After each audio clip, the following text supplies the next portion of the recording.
बांझपन क्या है?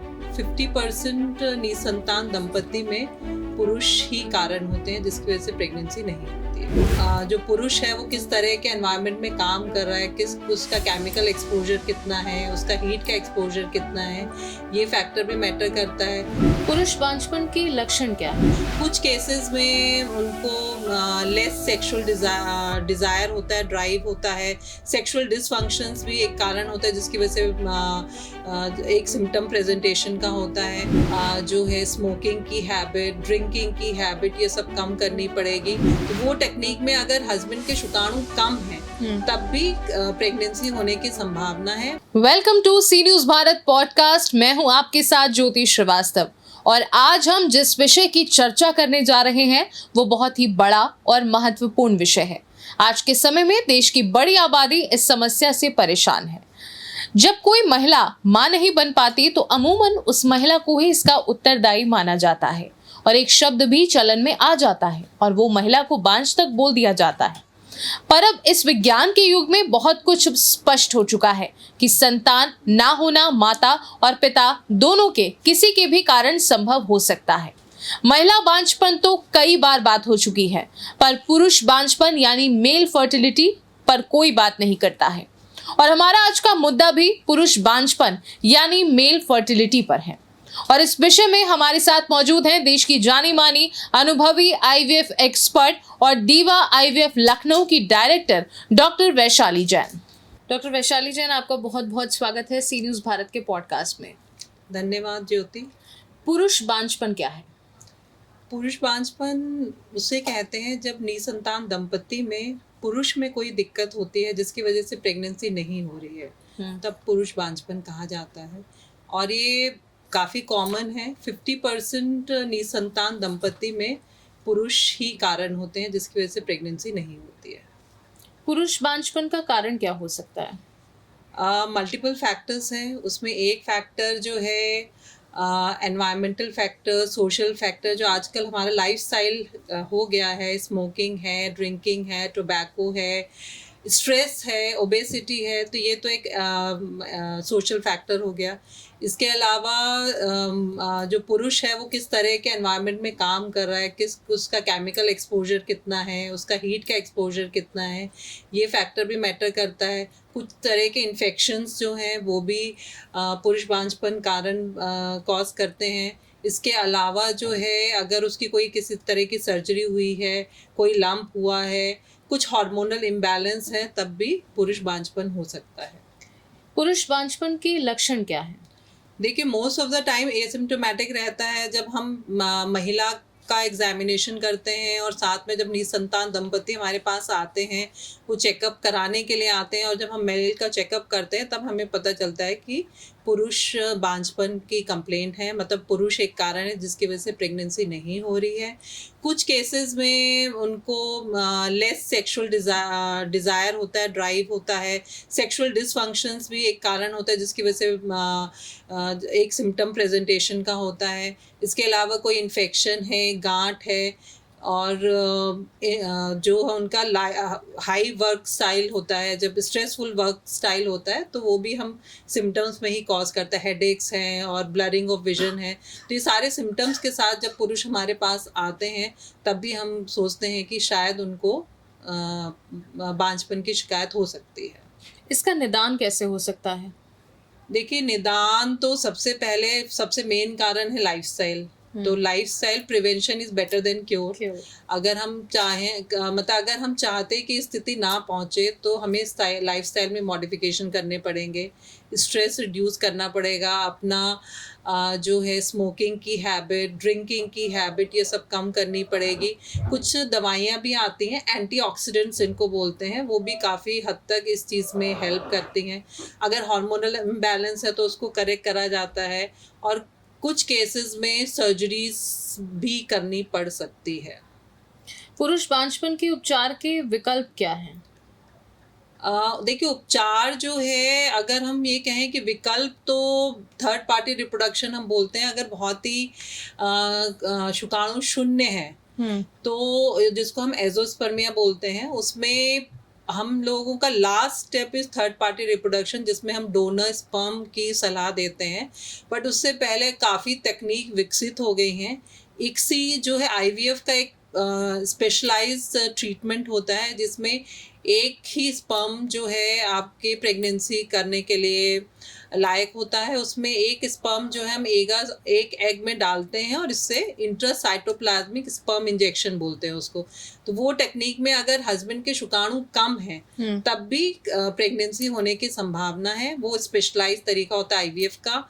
इसके अलावा एक टीसा प्रोसीजर होता है, जिसमें स्पर्म तो एजोस्पर्मिक है लेकिन और यूजुअली स्पर्म बाहर नहीं आ पा रहे हैं, तो उसमें हम स्पर्म डायरेक्टली उसके टेस्टिस से लेते हैं और एक छोटा सर्जिकल प्रोसीजर होता है जिससे हम उसके टेस्टिस से लेके स्पर्म और फिर हम प्रेगनेंसी कर सकते हैं।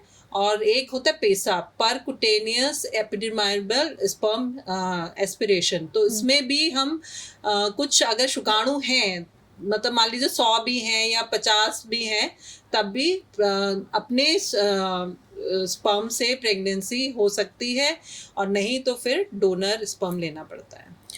क्या पुरुष बांझपन आनुवंशिक या पैदाइशी होता है? जो जैसे मैंने कुछ कारण बताए आपको, लाइफस्टाइल, और उसके अलावा जो है 25 to 30% केसेस में ये कंजेनाइटल भी हो सकता है और जेनेटिक भी हो सकता है। कंजेनाइटल में जेनेटिक जो एक क्लाइनफेल्टर सिंड्रोम होता है, इसके अलावा जो है वाई क्रोमोसोम जो होता है उसमें कुछ जेनेटिक चेंजेस होते हैं, सिंगल म्यूटेशन इनहेरिटेंस होती है, और कभी कभी congenital absence of was difference होता है जहाँ जिसके थ्रू स्पर्म्स ट्रैवल करते हैं। तो ये सारी चीज़ें जेनेटिक्स होती हैं और कंजेनाइटल होती हैं, तो इसके ये भी एक कारण माना गया 20% केसेस में। स्पर्म काउंट और स्पर्म स्पीड की क्या भूमिका होती है? Sperm count and sperm speed तो मेन है ही, उसके बिना स्पर्म बच्चेदानी में अगर काउंट कम है या फिर जो है अगर मोटिलिटी नहीं है तो स्पर्म जो है बच्चेदानी में ट्रांसफ़र ही नहीं होगा।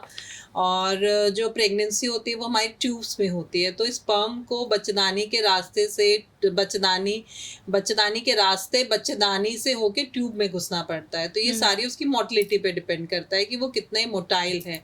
और काउंट्स भी इम्पॉर्टेंट हैं।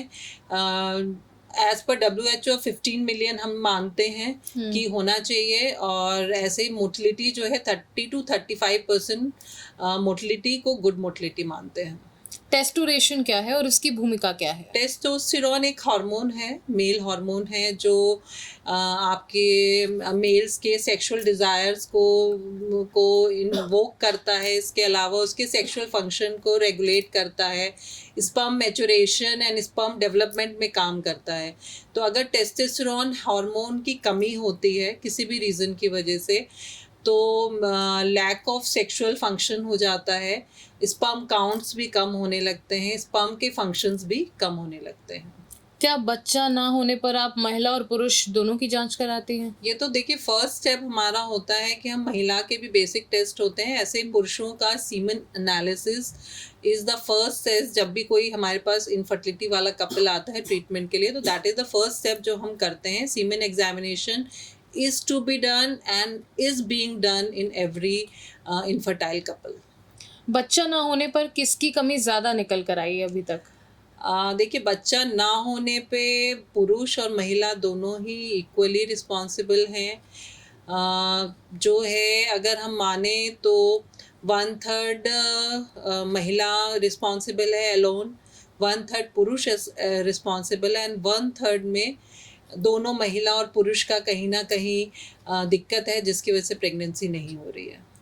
क्या सभी पुरुषों का उपचार हो सकता है या फिर थर्ड पार्टी रिप्रोडक्शन होता देखिए है? मैंने जो एडवांस ट्रीटमेंट बताए हैं, टेसा है, पीसा है, इक्सी है, IUI है, ये सारे ट्रीटमेंट जो ART असिस्टेड रिप्रोडक्टिव टेक्नोलॉजी के पार्ट हैं, इससे काफ़ी हद तक हम उनको नेचुरल, मतलब नेचुरल इन द सेंस कि अपना ही जेनेटिक मटेरियल दे सकते हैं।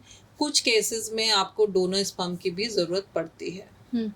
क्या कभी आपके पास ऐसे केस भी आए हैं, मतलब हम इंडियन फैमिलीज की बात करें तो ज़्यादातर लोग, अगर किसी भी महिला के बच्चा नहीं होता है तो ज़्यादातर उसके इन लॉज जो हैं वो उसी को जिम्मेदार ठहराते हैं। देखिए, ये तो क्या common- ऐसे में मतलब उनमें बैलेंस करना, उनको समझाना कि हाँ पुरुष में भी ऐसी प्रॉब्लम्स हो सकती हैं, ये तो साइंटिफिक लैंग्वेज है, लेकिन आम भाषा में अगर कोई ऐसा पेशेंट आ जाए तो आप उसे कैसे कन्विंस करते हैं? देखिए, अभी जैसे हमारा एक पॉडकास्ट है, ये काफी लोग देखेंगे और उनको भी जागरूकता होगी, तो धीरे धीरे जागरूकता बढ़ रही है। पहले, आज से 10 साल पहले डेफिनेटली हमें इन लॉज को कन्विंस करना, इवन पुरुष को भी कन्विंस करना बहुत मुश्किल होता था कि भाई आप अपना टेस्ट करा लीजिए, हमें तो कोई दिक्कत नहीं है। एज आई टोल्ड यू कि कुछ केसेस में ही कोई सिम्टम्स होते हैं, अदरवाइज पुरुष को कोई सिम्टम नहीं होता है कि जिसकी वजह से हम कह सके कि उसको इनफर्टिलिटी है।